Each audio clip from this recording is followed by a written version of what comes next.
This lesson covers the components that make up a group policy object. A group policy object consists of a computer configuration and a user configuration, and within each of these there are policies and there are preferences. Policies are really broken up into a number of areas.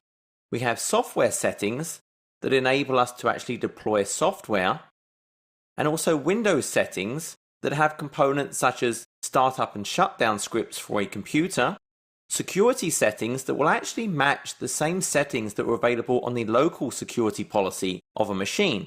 For example, those account policies, the password policy, account lockout policy, and these are actually configured by default. There are a number of built-in group policy objects. If I go back and look at group policy management, you'll see a default domain policy. And the settings of that policy actually set things such as the password policy, default password history, maximum password age, password length, complexity, lockout settings. So that's going to be enabled by default on your domain. Likewise, there is a default domain controllers policy to really restrict who can, for example, log on to a domain controller. You don't want everyone in the domain logging onto your domain controllers, so it really restricts who is allowed to interactively log on with your domain controllers in addition to other configurations and various other policies. There's then the administrative template section. Likewise, if I look at a user, you're going to see much of the same options, except under Windows settings, you're now going to see things for log on, log off instead of machine startup, shutdown. You're going to see options related to folder redirection. For example, your My Documents, My Pictures, Music. They are user settings that aren't available for a computer, so those could be redirected to a file server, for example. All of these administrative templates are actually defined in ADMX files. If you look at your machine, under C, Windows, you'll see a Policy Definitions, and this contains all of the ADMX files that make up all the available settings. Now these are language independent. If you were to open these up, they actually then relate to a number of language files which have the language specific text for each of the various group policies defined in these XML based files. Now while we do have a local set of ADMX files on each machine, that would be a very inconsistent experience. For example, if I was logging on and managing group policy from a Windows 2012 machine, and then went to edit the same group policy from maybe Windows Server 2008 R2, these ADMX files would be different and I would be missing some settings. The recommendation is therefore to create a central store. Literally take all of the files from the policy definitions file of the newest operating system, create a folder called policy definitions under the policies folder of your domain under sysvol, and copy all those files to it. Your group policy editing software will then automatically see this and use it. I can see this because if I hover over administrative templates, it's telling me it's actually using it from the central store. And there are literally thousands of different settings available to me here. Pretty much everything you can think of can be defined through these administrative templates. To make it easy, you can search group policy, but Microsoft also maintain an XLS spreadsheet that you can download for the different versions of Windows. For example, each new version introduces new group policy settings. So you can download this spreadsheet. I, for example, have already downloaded the 2012 Windows 8 version, and you can now scroll through all the different settings available. As you can see, there are nearly 3,500 of them. And it's actually telling you the policy path where this is actually being stored. And this is an important part. These are managed settings. So managed settings set by these ADMX files mean that if this group policy is then deleted, i.e. not applied anymore, the changes made will actually be undone from those machines. It's not tattooing the machine, i.e. making it permanent. Additionally, these managed settings mean if there is an option to configure this within a user interface, it would actually be disabled. An unmanaged setting would not be removed from the machine should that group policy object be deleted or unlinked from that organizational unit, domain, or site. If you created your own ADMX files and you're writing to non-standard locations that aren't standard policies, you're going to end up tattooing that machine And should you want to remove that policy, you're going to have to take some steps to manually undelete those changes. The good news is, as I look around my various group policy settings, there's a lot of built-in help now. For example, I say I want to hide specific control panel items. It's telling me the versions of Windows that this policy will work for, and actually gives me details about what this is going to do. If I open one of these up, and I now have to say it's enabled, and I can now say these are the ones I actually want to disable, and it's giving me examples of the values I could actually use in here. I'll now set that back to not configured.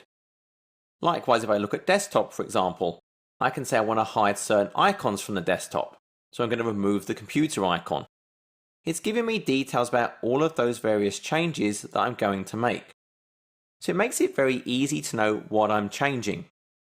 It's still going to be fairly intimidating when you first go to create a group policy object, but really the scope of what you can do is huge. For example, if I look at some of the example group policy objects I've created, I run a logon script. So this is applied to the user portion, and all I do is I run this script. So this is actually a great place to go. I can go to my settings and actually see how I'm doing these group policies. I might actually want to block, for example, software running. So I have a block applications, and there's really two ways to block applications. There are software restriction policies, which are available in all versions of Windows, and then there is App Locker, which is available in the Enterprise Edition and above. So if I actually open up this group policy object, I have the software restriction policies. Now by default it will create some rules for you, and then I created an additional rule. I said do not allow notepad.exe to run, but you can create rules based on a path, i.e. an exact executable or located in a certain folder. I can base it on which network zone this software originated from, i.e. Internet Explorer, was it a trusted and untrusted internal? Is the software signed? A hash based on the executable of a program. To stop you being able to just rename the exe, the hash actually creates this unique value based on the exe. And it then blocks that. So for example, if I go to this machine and try and run Notepad, it's been blocked by group policy. This is fairly heavy-handed. The other option is to use App Locker. And the goal of App Locker is really you want to try and block everything and then just enable specific applications. Maybe they're signed. It's just an easier environment to use. For example, here I denied calculator to everyone, but there are default rules that allow everything. But I could change this. I could say block everything except the ones that I create allow rules for. I have drive mappings. So notice here I'm actually using a preference. So this was a new feature added in the recent versions of Windows. Whereas a policy is enforced at all times, the user can't override it. And I'm setting these really registry-based values. The goal of a preference is to set an initial value for a configuration, but not necessarily enforce it. And it's not going to constantly be refreshed, although you can change that behavior. I edit this group policy object, look at preferences, and here I can see some of the different options available to me. So where in the past I may have used logon scripts, for example, to map drives, here I can use a preference, and you can see I'm actually using a preference here to map a drive. I'm going to map the S drive to this particular path on all the machines in my domain. Likewise, I can map printers. I can handle configuration of folders, of devices, power options. And this actually looks like the control panel applet. I can go and set these options in a far more friendly interface. It also has this common tab. So the common tab allows me to set some more advanced options on the application of this preference. So I can say remove this when it's no longer applied. So actually undo this setting. Apply it once but do not reapply. So this is giving me an initial configuration, but the user can then change it. I can do item level targeting. So in the past I talked about maybe security, I talked about WMI filters.